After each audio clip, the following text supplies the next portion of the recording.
उतनी ही दूर के हमारे गुनाह, परम पिता की वही है जो बचाता हमें। जय यीशु, जय यीशु, जय यीशु, जय यीशु, जय यीशु। सबको जय यीशु की। जय यीशु। Okay, let us begin now in the name of the Lord.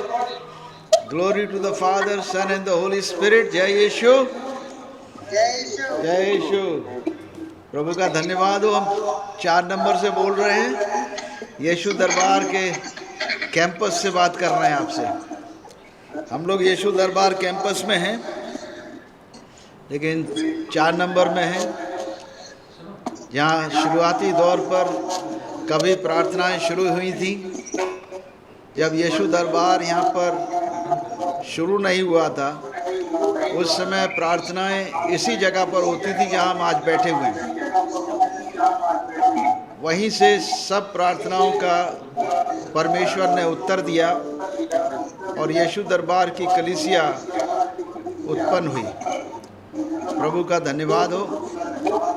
आप लोगों से एक लॉकडाउन के बाद, एक लंबे समय के बाद आप लोगों की शक्लें देखने को मिली हैं। खुदाबंद का शुक्र कर रहा हूँ, और आप लोग सही सलामत हैं सब। प्रभु का धन्यवाद हो। प्रभु निश्चित आपको सुरक्षित रखेगा। हम एक बात जानते हैं, ना तो दिन को धूप से और रात को चांदनी से तुम्हारी कुछ हानि होगी। आज हम देखेंगे प्रभु के वचन से रोमियो की किताब में चलेंगे और रोमियो के 5 अध्याय में देखेंगे क्या प्रभु का वचन हम लोगों से बातचीत करेगा आज। प्रभु का धन्यवाद हो। रोमियो की किताब और उसका 5 अध्याय, रोमियो की पुस्तक उसका 5, रोमन्स चैप्टर 5। अतः जब हम विश्वास से धर्मी ठहरे तो अपने प्रभु यीशु मसीह के द्वारा परमेश्वर के साथ मेल रखें, जिसके द्वारा विश्वास के कारण उस अनुग्रह तक जिसमें हम बने हैं हमारी पहुंच भी हुई है, और परमेश्वर की महिमा की आशा पर घमंड करें। केवल यही नहीं, वरन हम क्लेशों में भी घमंड करें, ये जानकर क्लेश से धीरज, और धीरज से खरा निकलना, और खरे निकलने से आशा उत्पन्न होती है, और आशा से लज्जा नहीं होती। यानी इस क्लेश के समय में, जो क्लेश का समय चल रहा है, पैंडेमिक का समय चल रहा है, इतनी बड़ी महामारी का समय चल रहा है, और हमारे देश में ख़ास तौर से कुछ कम से कम 25-30% लोग ऐसे हैं जिनको कमाई के साधन जिनके बंद हो गए, जो भोजन वस्तु खरीदने की परेशानियां देख रहे हैं, जिनकी कमाई बंद हो गई है। छोटे मोटे रिक्शे वाले, टैक्सी वाले, मजदूर, डेली वेजेस वाले, घरों में काम करने वाली महिलाएं, उनको आजकल घरों में एंट्री नहीं है, क्योंकि महामारी के डर से वो लोग भी अपने अपने घरों में बैठे हैं। और इन सब के दुख हम लोगों को ध्यान में रखना चाहिए। इन सब का क्लेश हमें ध्यान में रखना चाहिए कि लोग कितने परेशान हैं, हमारे देश में कितने दुखी हैं। उन सब के लिए प्रार्थना के साथ साथ हमें अपना हाथ भी बढ़ाना चाहिए कि हमारे पड़ोस में कोई भूखा न सोए। हमारे अड़ोस पड़ोस में किसी को रोटी की ज़रूरत तो नहीं है, किसी को दवाई की ज़रूरत तो नहीं है, किसी को किसी प्रकार के दुख दर्द में कोई तो नहीं है जिसको अस्पताल ले जाना पड़े। हमें तुरंत उसकी मदद करने के लिए तैयार रहना चाहिए। दरवाजे बंद करके पैंडेमिक के डर से मदद करना बंद न करिए। अक्सर ये होता है कि भाई फ़ोन आ गया और मदद चाहिए, अस्पताल ले जाना है, आप डर गए, भाई पैंडेमिक का मामला, अरे मास्क पहन लीजिए, ग्लव्स पहन लीजिए, लेकिन जाइए मदद करिए, निकलिए बाहर, आपको कुछ नहीं होगा। भले काम के करने से प्रभु रक्षा करता है। भलाई का जितना काम करेंगे परमेश्वर हमारी रक्षा करेगा। तो क्लेश में स्थिर रहिए और इस क्लेश में धीरज से काम करिए, खरे निकलिए। खरे निकलने से आशा उत्पन्न होती है और आशा से लज्जा नहीं होती, क्योंकि पवित्र आत्मा जो हमें दिया गया है उसके द्वारा परमेश्वर का प्रेम हमारे मन में डाला गया है। क्योंकि जब हम निर्बल ही थे तो मसीह ठीक समय पर भक्तहीनों के लिए मरा। किसी धर्मी जन के लिए कोई मरे ये तो दुर्लभ है, परंतु हो सकता है किसी भले मनुष्य के लिए कोई मरने का साहस करे। परंतु परमेश्वर हम पर अपने प्रेम की भलाई इस रीति से प्रकट करता है कि जब हम पापी ही थे तभी मसीह हमारे लिए मरा। अतः जब हम अब उसके लहू के कारण धर्मी ठहरे तो उसके द्वारा परमेश्वर के क्रोध से क्यों न बचेंगे। मतलब यीशु मसीह का लहू जो है परमेश्वर के क्रोध से हमें बचाता है। और आज हम सेलिब्रेट कर रहे हैं होली कम्युनियन। हम सबत के दिन को मना रहे हैं और सबत की शाम हमेशा हम इस पवित्र भोज का प्रबंध करते हैं। फसह के पर्व के समान हम सेलिब्रेट करते हैं, खुशी मनाते हैं। फसह के पर्व में क्या खुशी मनाई जाती थी? इजरायली लोग जब फसह के पर्व का मनाने का मूसा ने तय किया और मूसा ने फसह के पर्व को परमेश्वर के द्वारा पाया, वो क्या था? वो फसह की रात थी। वो रात थी जिस रात पूरे इस्राएली कौम मिस्र देश की गुलामी से बाहर निकले थे। और उस रात क्या हुआ था? उस रात मूसा को आज्ञा थी कि हर एक घर में एक मेमना कुर्बान किया जाए और उस मेमने का लहू हर दरवाजे पर उसकी चौखट पर लगाया जाए।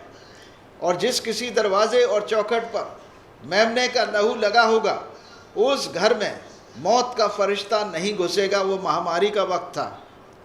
वो ऐसी महामारी मिस्र देश में आई थी कि उसने हर घर में सेलेक्टिव किलिंग किया था, सेलेक्टिव डेथ थी। और वो मौत का फरिश्ता केवल पहलौठों को मारता था, चाहे वो मनुष्य के पहलौठे हों चाहे वो जानवरों के पहलौठे हों। इस प्रकार से उसने मिस्र के राजा फिरौन को दंडित किया था परमेश्वर ने। और उसको दंड देने के कारण परमेश्वर ने मिस्र देश की गुलामी से पूरे इज़राइल कौम को बाहर निकाला था उस रात।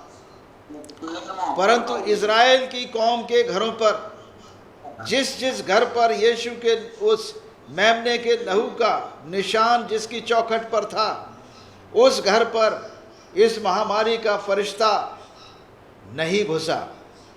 आज हम लोग यीशु मसीह के लहू की छाप को अपने अपने जीवन पर, अपनी अपनी सोल पर लगाएंगे, ताकि यीशु के लहू की छाप हमारी सोल के ऊपर हो जाए, हमारे प्राण के ऊपर यीशु के लहू की छाप हो जाए और यीशु का लहू हमारी रक्षा करे। ये यीशु का लहू प्रायश्चित का लहू है। ये परमेश्वर के पुत्र यीशु मसीह ने हमारे वास्ते प्रायश्चित किया, हमारे लिए क्षमादान प्राप्त किया। मनुष्यों ने तो पाप किया था, मनुष्यों ने पाप किया था।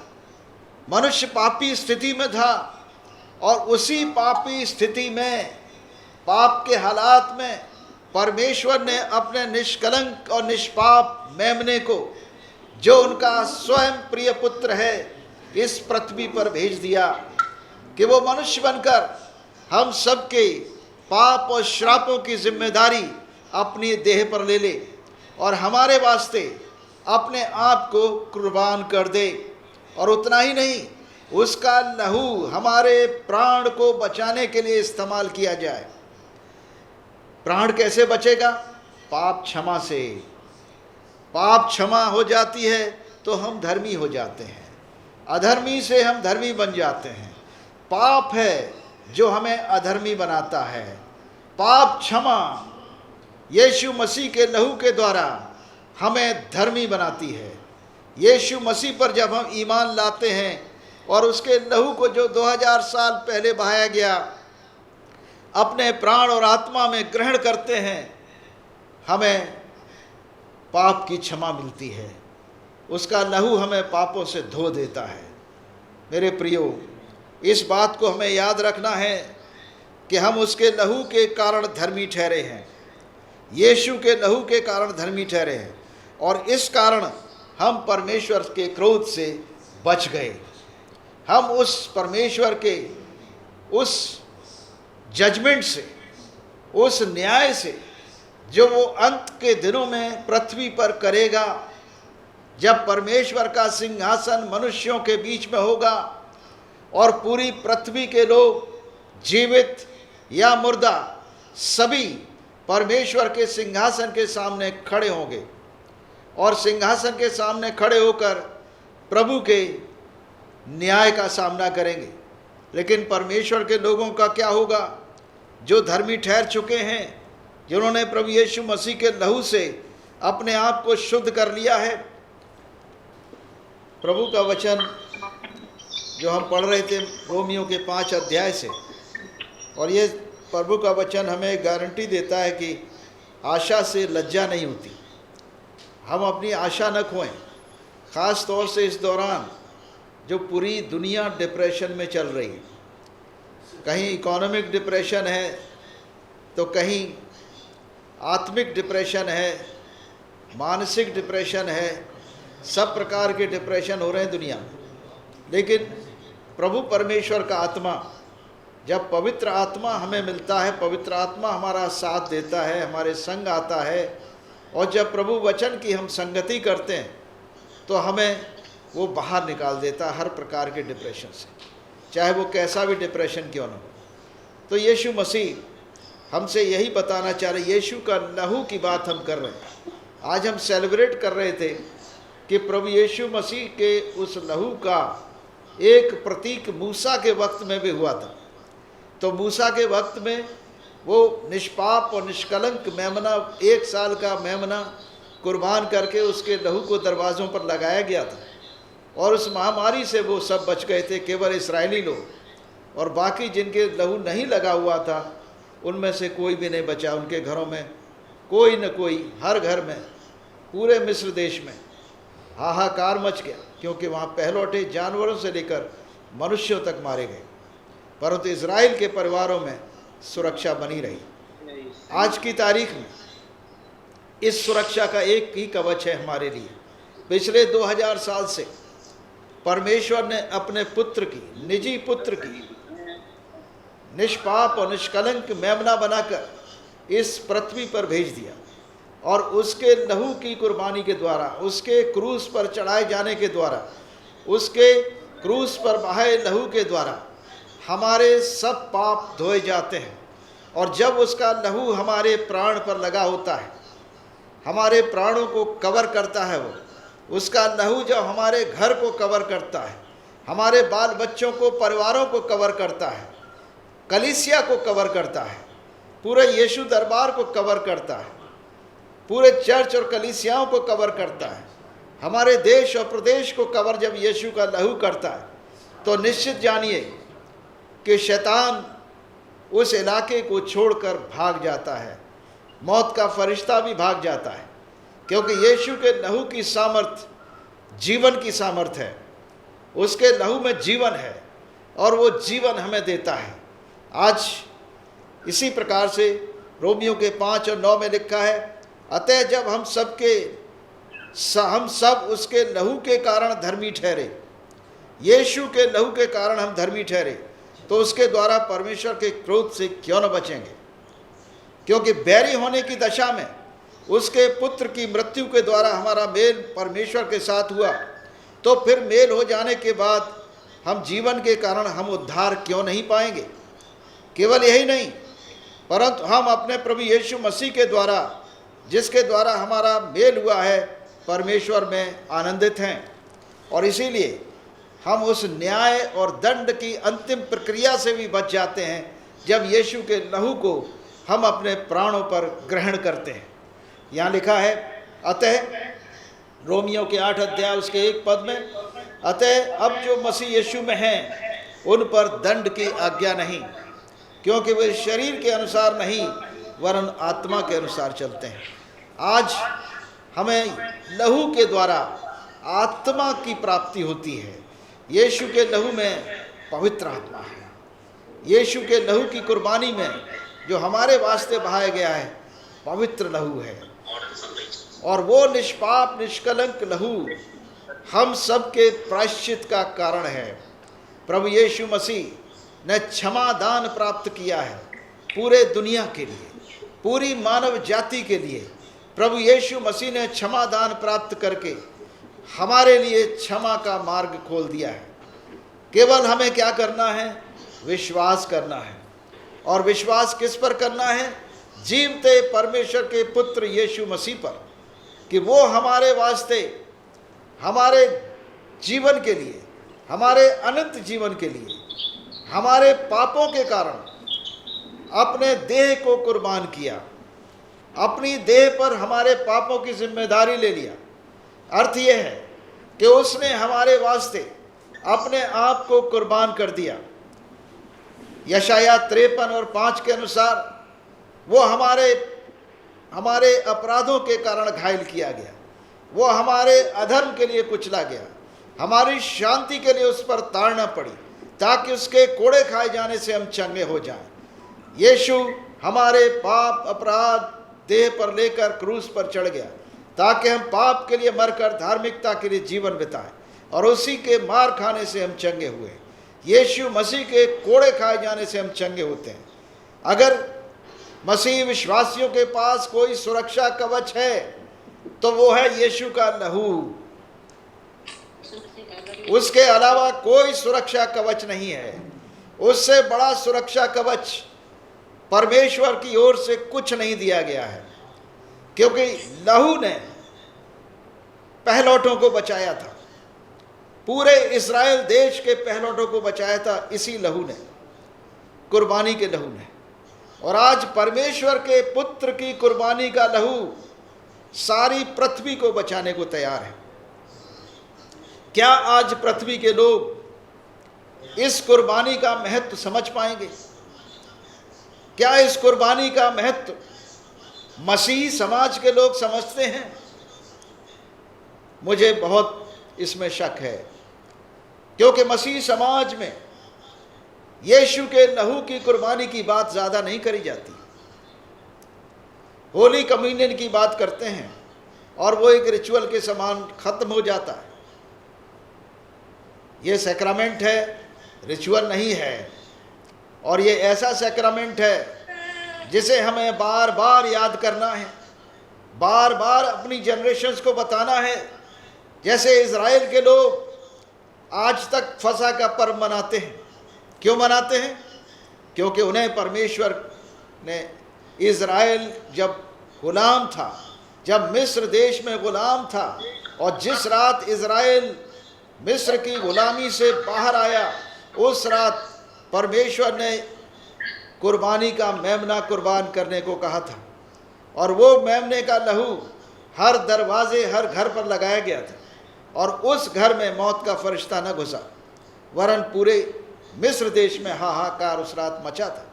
और उसी रात पूरी इज़राइल कौम, एक नेशन बाहर निकला था, एक देश बाहर निकला था। आज की तारीख क्या है? आज हम मोर देन 2 बिलियंस यीशु मसीह को मानने वाले लोग 2 बिलियन से ज़्यादा हैं। वो तो 20 लाख लोग निकले थे, और आज भी उनकी संख्या कोई ज़्यादा नहीं है। लेकिन यीशु के लहू की सामर्थ्य इतनी शक्तिशाली है कि आज 2 बिलियन से ज़्यादा लोग दुनिया में बचाए जा चुके हैं हमारे प्रेजेंट टाइम में। और हमारे आने से पहले, हमारी जनरेशन से पहले तो पता नहीं कितने लोग बचे होंगे पिछले 2000 साल में। आज भी यीशु का लहू जिंदा है, क्योंकि वो जिंदा है। तीसरे दिन मुर्दों में से जी उठा था, और इसीलिए उसके लहू की सामर्थ है जो हमें बचाएगी, इस दुनिया को बचाएगी। केवल इस महामारी से नहीं, हमें अनंत मृत्यु से बचाएगी, हमारे पापों को शुद्ध करेगी। ये लहू की सामर्थ हम ग्रहण करें, इस लहू की सच्चाई को हम मालूम करें और पता करें, वचन को पढ़ें और समझें कि यीशु का लहू आखिर दुनिया में क्यों बहाया गया। क्यों? बिना लहू के कोई रिडेम्पशन नहीं है, बिना लहू बहाए छुटकारा नहीं मिल सकता। ये मानव का आत्मिक सिद्धांत है। जब से मनुष्य पैदा हुआ पृथ्वी पर, तब से आत्मिक सिद्धांत है, कुर्बानियों का सिलसिला चलता चला आ रहा है। जानवरों की कुर्बानियों का सिलसिला पाप के कारण, मेल मिलाप के कारण, तमाम तरीके के कारण एक ही काम होता था, लहू बहाया जाता था, वो भी जानवरों का। लेकिन ये लहू, परमेश्वर के पुत्र का जो लहू बहाया गया है, वो दुनिया के अंदर मेल मिलाप की आत्मा लाने के लिए, कि पृथ्वी के लोग जीवते परमेश्वर से, स्वर्गीय परमेश्वर से, उसके पुत्र के लहू के द्वारा मेल मिलाप कर लें। आज मेल मिलाप की सेवा हमें सौंप दी गई है।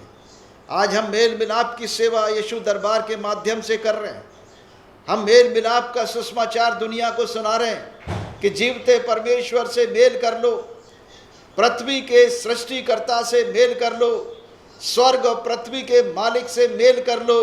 और मेल करने के लिए परमेश्वर ने अपने पुत्र को माध्यम बना दिया है।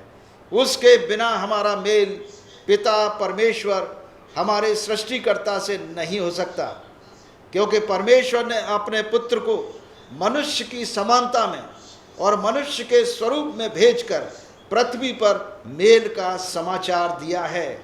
और ये मेल का समाचार खुशखबरी है हमारे लिए।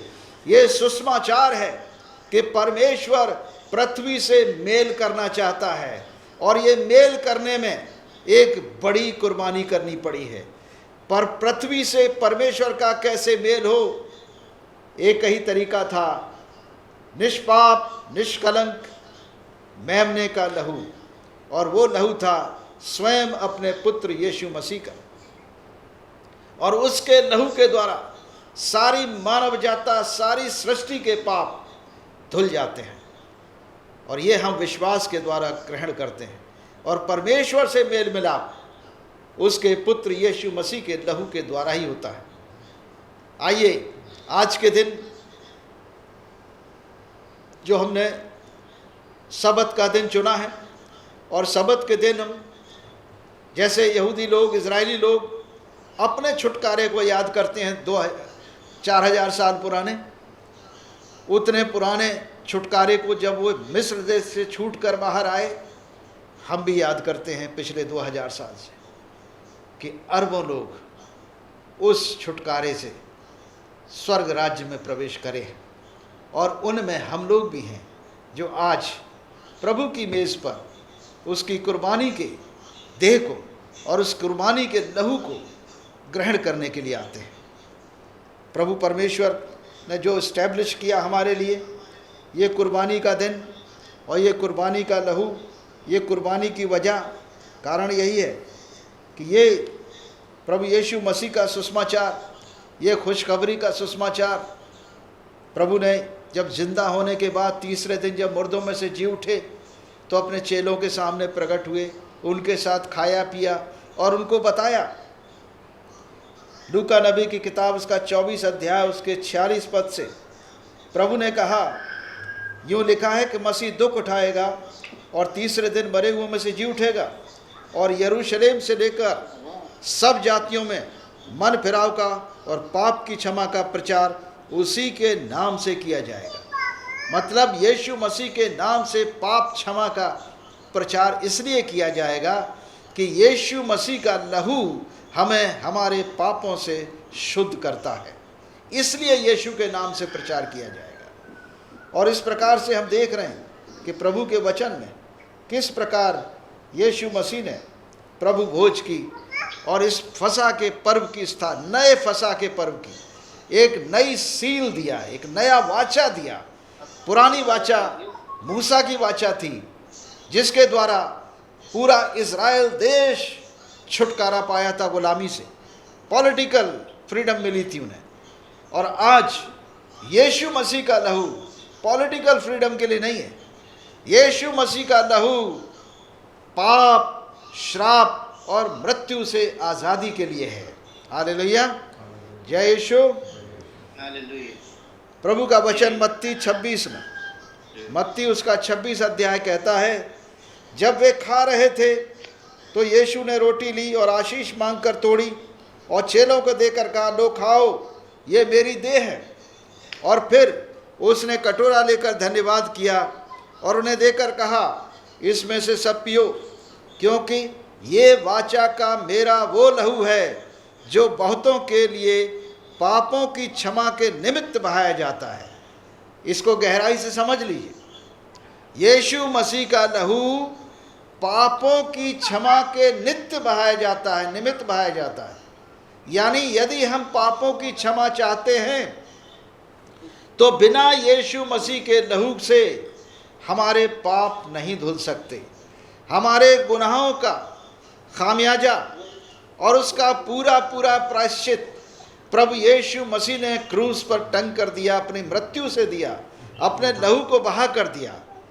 और प्रभु खुद कह रहे हैं कि तुम इसे पियो, क्योंकि ये वाचा का वो मेरा लहू है जो बहुतों के लिए पापों की क्षमा के निमित्त बहाया जाता है। और उसी के बाद हम जानते हैं किस प्रकार प्रभु यीशु मसीह ने क्रूस का दंड सहा, क्रूस पर मृत्यु सही और अपने लहू को बहाया, प्राणों को त्यागा, कब्र में गाड़े गए और तीसरे दिन मुर्दों में से जी उठे। और जी उठने के बाद फिर से अपने चेलों के सामने प्रकट हुए। आइए हम प्रभु भोज में चलेंगे। इस वक्त प्रभु भोज में जिस प्रकार से प्रभु का ये नियम संत पौलुस ने पहले कुरिन्थियों उसका 11 अध्याय उसके 23 पद से लिखा है, इसको हम पढ़ेंगे। प्रभु भोज की विधि क्या है? क्योंकि ये बात मुझे प्रभु से पहुंची और मैंने तुम्हें पहुंचा दी कि प्रभु यीशु जिस रात पकड़वाया गया उसने रोटी ली और धन्यवाद करके उसे तोड़ी और कहा, ये मेरी देह है जो तुम्हारे लिए है, ये मेरी देह है जो तुम्हारे लिए, मेरे स्मरण के लिए यही किया करो। इसी रीति से उसने ब्यारी के पीछे कटोरा भी लिया और कहा, ये कटोरा मेरे लहू में नई वाचा है, जब कभी पियो तो मेरे स्मरण के लिए यही किया करो। क्योंकि जब कभी तुम ये कटोरे रोटी खाते और इस कटोरे से पीते हो तो प्रभु की मृत्यु को जब तक वो न आए प्रचार करते हो कि यीशु मसीह मेरे लिए मारा गया, मेरे लिए गाड़ा गया और तीसरे दिन मेरे लिए जी उठा है। और आज जीवन की आशा मुझे यीशु मसीह में है। हालेलुया।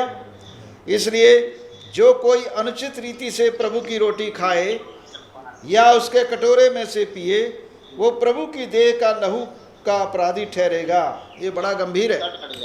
इसलिए मनुष्य अपने आप को जांच ले और इसी रीति से इस रोटी में से खाए, इस कटोरे में से पिए, क्योंकि खाते पीते समय प्रभु की देह को न पहचाने वो इस खाने पीने से अपने ऊपर दंड लाता है। इसी कारण बहुत से रोगी और निर्बल हैं और बहुत से सो भी गए। यदि हम अपने आप को जांचते तो दंड न पाते।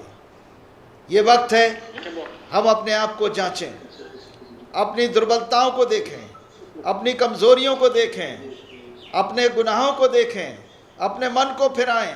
यदि कोई गलती हमसे हुई है तो हम प्रभु से क्षमा मांगें और अपने दिल को साफ करें, अपने मन को साफ करें।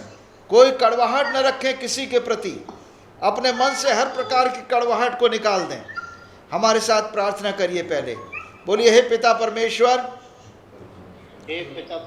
आज के दिन, सब्त के दिन हम प्रभु यीशु मसीह के परमेश्वर पिता के सिंहासन के सामने पवित्र आत्मा की सहायता से आते हैं और प्रभु से प्रार्थना करते हैं, हे प्रभु यीशु, मेरे पापों को क्षमा कीजिए और अपने लहू के द्वारा मेरे प्राण आत्मा शरीर को शुद्ध करिए, ताकि मैं आज आपके प्रभु भोज में शामिल हो सकूं। यीशु के नाम से आमीन। जय यीशु। प्रभु यीशु मसीह जिस रात पकड़वाए गए, उस रात उन्होंने रोटी ली और धन्यवाद दे के तोड़ा।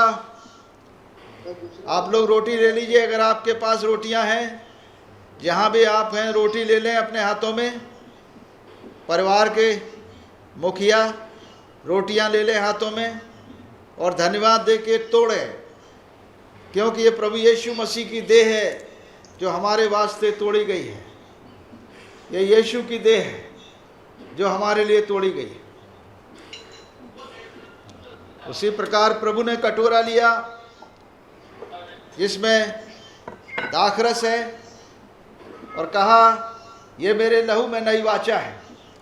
जब कभी तुम इस कटोरे में से पीते हो और इस रोटी में से खाते हो, प्रभु की मृत्यु को जब तक दोबारा ना आए याद करते हो कि यीशु मेरे लिए मारा गया, गाड़ा गया, तीसरे दिन मुर्दों में से जी उठा।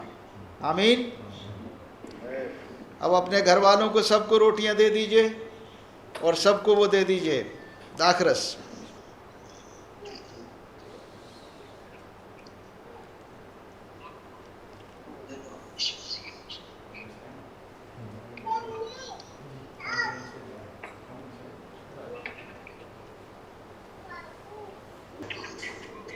कोई तेल पानी और कपड़े पर दुआ कराना चाहते हो तो अपना ले लो, तेल पानी कपड़ा, अपना अपना कपड़ा तेल पानी ऊपर उठा लो।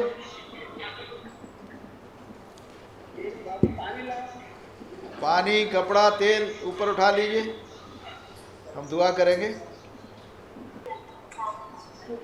हे पिता परमेश्वर, इस घड़ी इन बच्चों ने जो तेल पानी कपड़ा ऊपर उठाया है आपके सामने, मैं इस तेल पानी और कपड़े पर पवित्र आत्मा की महासामर्थ, चंगाई और छुटकारे की सामर्थ, पवित्र आत्मा की आग यीशु नासरी के नाम से उतारता हूँ, ताकि ये जहाँ भी इस्तेमाल करें, किसी के लिए इस्तेमाल करें, किसी बीमार के लिए इस्तेमाल करें, किसी ज़रूरतमंद के लिए इस्तेमाल करें, इस पर आशीष आए चंगाई की और छुटकारे की। इनके घरों में कोई घटी और कमी न रहे। प्रभु का आत्मा इनकी सारी ज़रूरतों को पूरा करे। प्रभु परमेश्वर का हाथ इनके साथ बना रहे। अब परम प्रधान परमेश्वर पिता पुत्र पवित्र आत्मा अपना हाथ बढ़ाकर तुम्हें छुए, तुम्हें आशीष दे और तुम्हारी रक्षा करे। प्रभु अपने मुख का प्रकाश तुम पर चमकाए, तुम पर अनुग्रह करे। प्रभु अपना मुख तुम्हारी ओर करे और तुम्हें शांति दे। आमीन।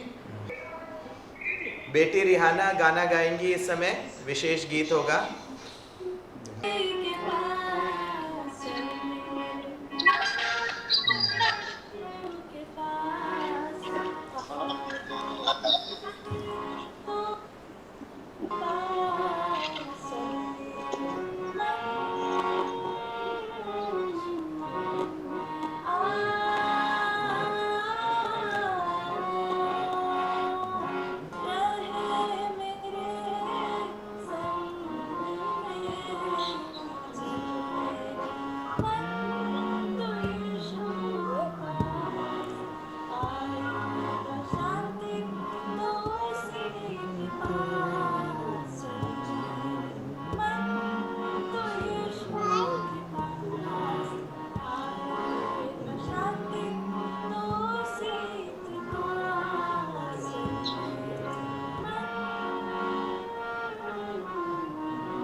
Very good.